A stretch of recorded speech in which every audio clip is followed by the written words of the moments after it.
So, the stool video, the version of it that you're seeing here anyway, was intended to be the intro to a proper build video. You know, sort of open with a joke, metal guy working with wood. 30-40 seconds and it was supposed to be over. But I started to have a lot of fun with it and, well, it sort of took on a life of its own. Now I realized that if you follow my channel, wood might not be your thing. And I get that, I really do. Working with wood, it's just not natural. But my kids needed a step stool. Their real stool abandoned them when they were very young. Sorry. But I've been away from the shop. I figured it was a good low-impact way of getting back into the swing of things, stretch my legs a bit and get back into making some stuff and filming it. As I said, I was making it anyway. Now the stool you saw in the first video isn't the stool that I'm building. In fact, the stool that I started still isn't finished yet. And part of me feels a little bit guilty for that, for not having any real content in that last one. And that's what this video is for, just following through. I have the top made and one of the sides. I need a second side, and the runner that connects the two underneath. I'm already set up to cut the second leg. The setup, I admit, is a little on the lazy side. The vise is trammed in, and I really didn't want to take it off just for 2 pieces of wood. I've got a 2x4 clamped in the vise, and I'm screwed down to that. It's pretty solid, but I'm basically trading more cut time for my laziness. Basically more passes.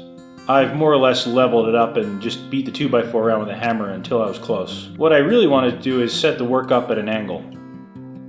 In this case, the 8 degrees at the sides of the stool flare out. That way the sides that needed to stay square would have stayed square and the router would have cut the angles I needed on the top, saving me quite a bit of work with the chisels. But I just couldn't pull it off in the CAM software. I tried what seemed to be every combination of 3D profiles, contours, work and axis orientations, but it just wouldn't have the angled workpiece. And at that point it basically turned into a sour grape situation. Why let the router have all the fun after all?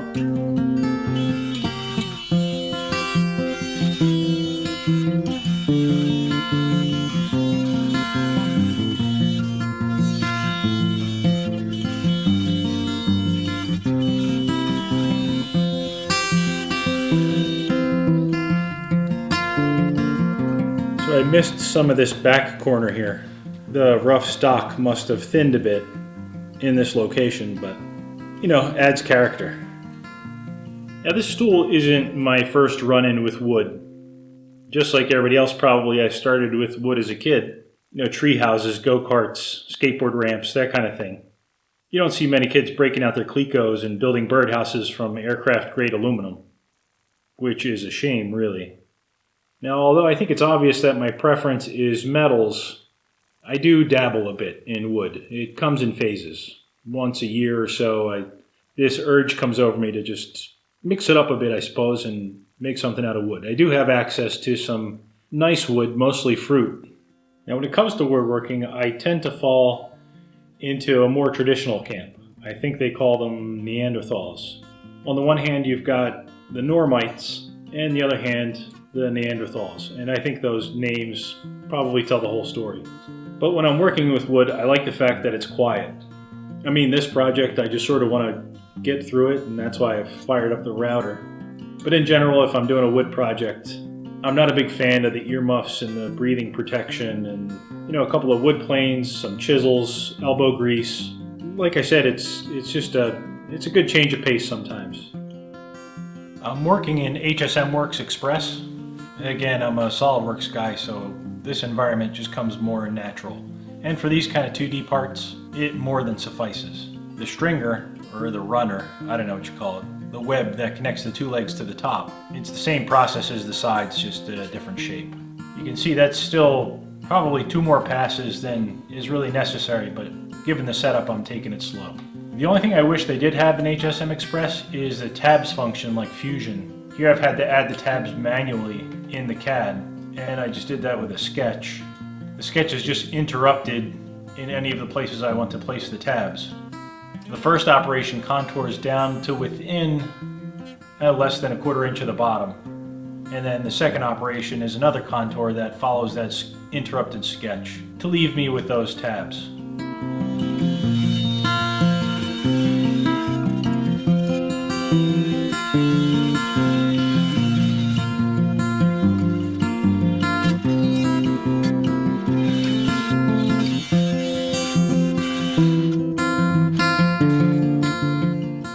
Now what you're looking at here is essentially the extent of my woodworking tools. With the exception of a couple of saws probably, everything fits in this little plastic toolbox. You're looking at a roughing or a scrubbing plane, a smoothing plane, and a large jointer. By way of analogy, you can think of this as my fly cutter, my roughing end mill, and my finishing end mill. Now, I didn't buy these all at the same time. I started off with your classic garage sale Stanley planes, and once they were cleaned up and sharpened, they worked perfect. It just so happened that one day I was working on a bit of a larger project and I needed a jointer. I needed a larger plane. I needed this fly cutter. So I decided to go out on a limb and buy one of these Lee Valley Veritas. This is probably just shy of 2 feet. It's a monster of a plane. And I basically needed this to be able to flatten large boards and help take them to thickness. Now, although I would have liked to have invested in those high quality Liam Neeson planes, they were just too rich for my blood. Now, these certainly aren't the cheapest hand tools in the world, but the bang for the buck that I found with the Lee Valley stuff, I don't know, I was impressed. I started to slowly replace some of my other planes, and I've also made a few of my own over the years. This is a homemade router plane, and this is a chamfer plane. Knocks the edges off of stock, basically cuts a chamfer. These are the only two I keep in the box because these are the only two that actually work well. The router plane uses the Lee Valley Veritas blades and blade support. I made it out of aluminum and it turned out it left black marks on wood, so I ended up bonding a piece of brass to the bottom. This was all done manually on the old Bridgeport, and this would have been breeze now on the CNC router.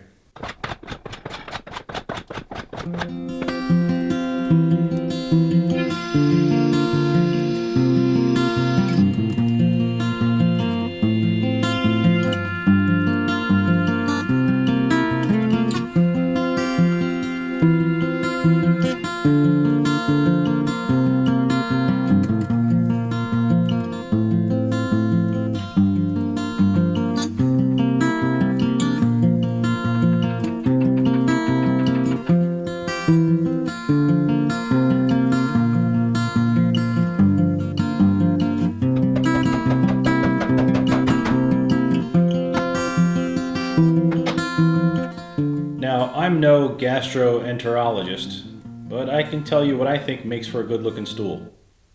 Now, in my opinion, stools tend to look nicest when the legs sort of hit the ground inside sort of the silhouette at the top. So the dimensions on the floor are the same dimensions as the top. And that happens in both directions, of course, in order to get this corner to come down to the floor right underneath this one.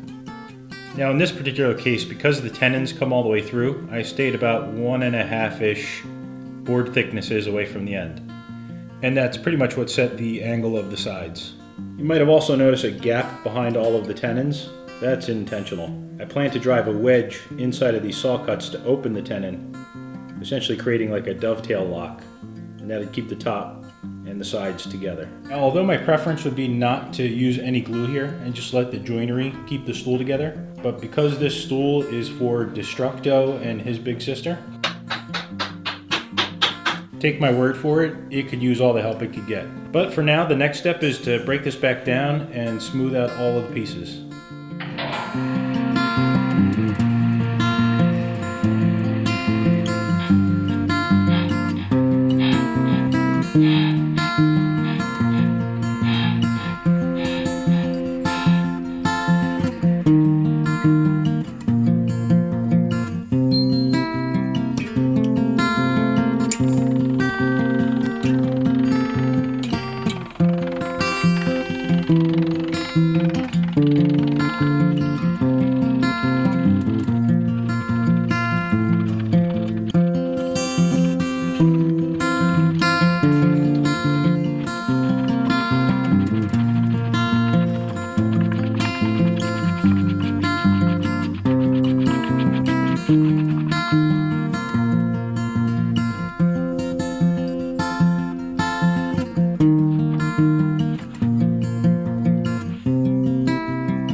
think that pretty much covers it for the stool build.